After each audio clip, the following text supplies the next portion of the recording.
Nous voyons les soubassements laissés par 30 baraques détruites du secteur B2G de Birkenau.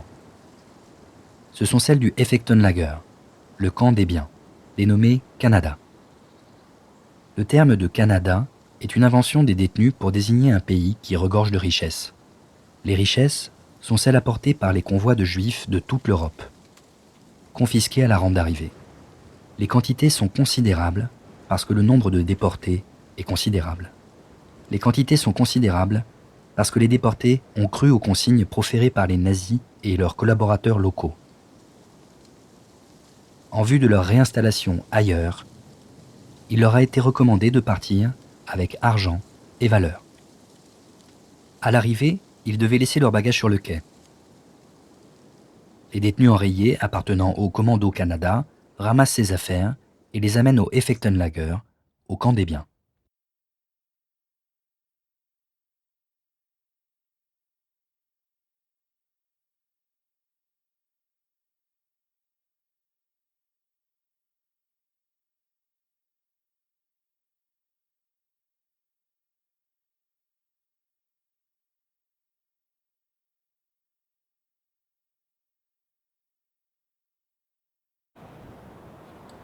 Les biens confisqués avaient été dans un premier temps stockés dans le bâtiment de l'ancien théâtre d'Auschwitz I. Il s'avérera très vite trop petit. 6 entrepôts situés dans la zone d'extension du Stammlager furent alors construits. C'est le Canada I. Le Canada II, à Birkenau, celui dont nous voyons ici les traces, a été ouvert en décembre 1943. La plupart des baraques étaient affectées au tri, d'autres servaient de dépôt. Des espaces étaient réservés aux SS qui surveillaient les lieux et aux détenus qui y travaillaient. En octobre 1944, 815 détenus travaillent dans ces 30 baraques en 2 équipes, une de jour, une de nuit. À cette date également, 215 femmes continuent de travailler au Canada I.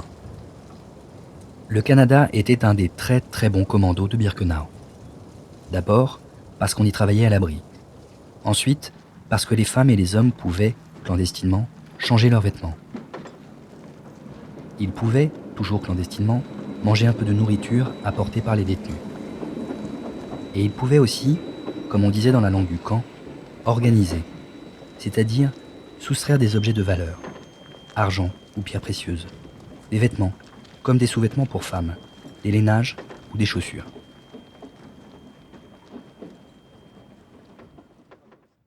Dans l'annexe de son livre « Le commandant d'Auschwitz parle », Rudolf Höss écrit : Pour les détenus, les biens des Juifs offraient des possibilités inattendues. En s'emparant sans trop de difficultés d'une bague, d'une montre ou d'une pièce d'argent, ils parvenaient à obtenir des SS ou des travailleurs civils n'importe quoi. De l'alcool, du tabac, des vivres, des faux papiers, des armes et des munitions. C'était là un phénomène quotidien. Malgré les contrôles les plus stricts, il n'y avait rien à faire contre ces abus.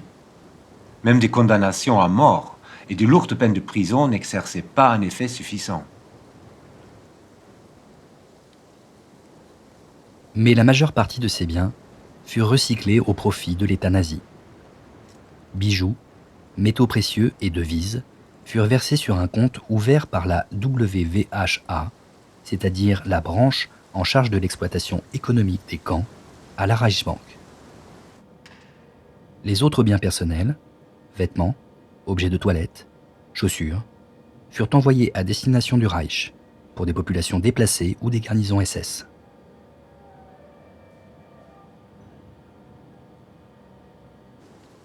Rudolf Höss écrit : Parmi les objets confisqués, surtout à l'arrivée des convois de Juifs en provenance d'Europe occidentale, il y avait des choses de grande valeur, des pierres précieuses évaluées à des millions, des montres en or et en platine recouvertes de diamants d'une valeur inestimable, des bagues, des boucles d'oreilles, des colliers, des millions de billets de banque de tous les pays.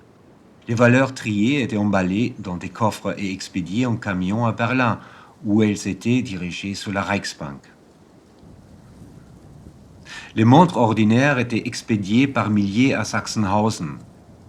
Il y avait là un atelier où des centaines de détenus, dirigés directement par les bureaux D11 de Maurer, triaient et réparaient ce montre. La plus grande partie était ensuite envoyée au front pour le besoin de service des Waffen-SS et de l'armée.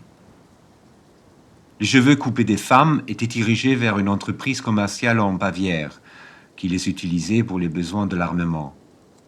Quant aux dents en or, c'étaient les dentistes de l'ambulance SS qui étaient chargés de les fondre et de les verser tous les mois à la direction centrale des services sanitaires. Au moment de l'évacuation du camp, en janvier 1945, les SS ont mis le feu aux 30 baraques du Canada. Mais la quantité de ce qui avait été englouti, petits objets, couverts, fourchettes, couteaux, objets en verre ou casseroles, a été telle que l'on peut deviner le nombre impensable de ceux qui ont été assassinés, simplement en voyant que 70 ans après, la Terre continue de rejeter ces petits objets, comme ailleurs des cendres ou des ossements.